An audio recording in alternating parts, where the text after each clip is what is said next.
Oh my. This is Moire pattern, but taken to a very high standard. It's a new book from Japan we've come across recently. Poemotion, that's what Poemotion, I suppose you call it. And it's got a lot of pages of stuff which you do not understand until you put this thing here on, which is a grid, where you've got quite thick black lines and about 5 times thicker than the in-between lines, which are, well, white it looks like, but it's actually clear, transparent.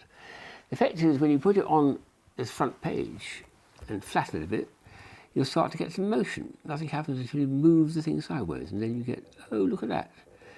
Little windmills turning round and round and round.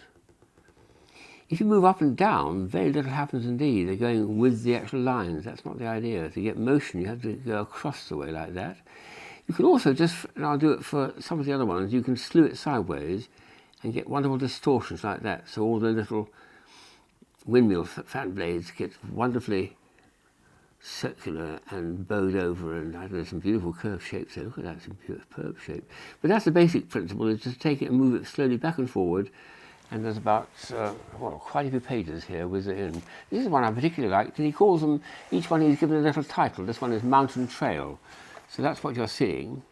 And there's lots of little people, I just noticed, yes, lots of little people walking up the mountain. Now, put it this way, because that's the way the people are up, are the right way up for you.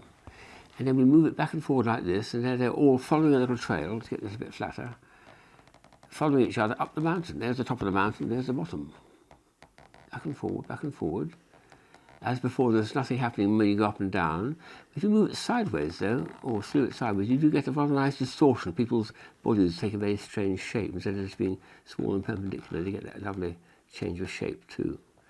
But that's a lovely version, isn't it? It's all following each other in a lovely zigzag trail up the mountain, up the Erie Mountain, down the rushing glen.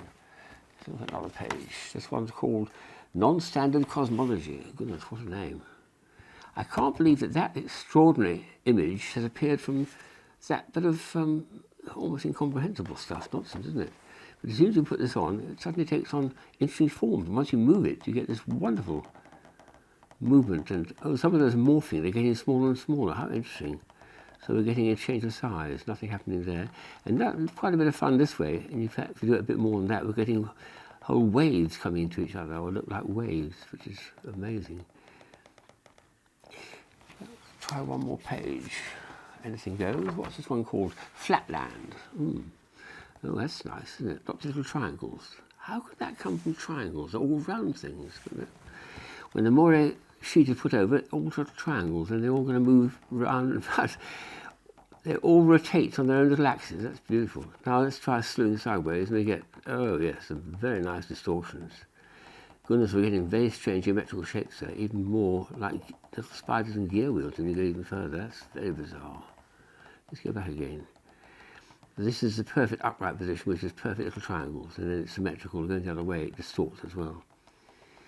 This is an amazing book, which means each page you can actually spend quite a bit of time on. And he calls it Poemotion. Well, I call this poetry motion, don't you?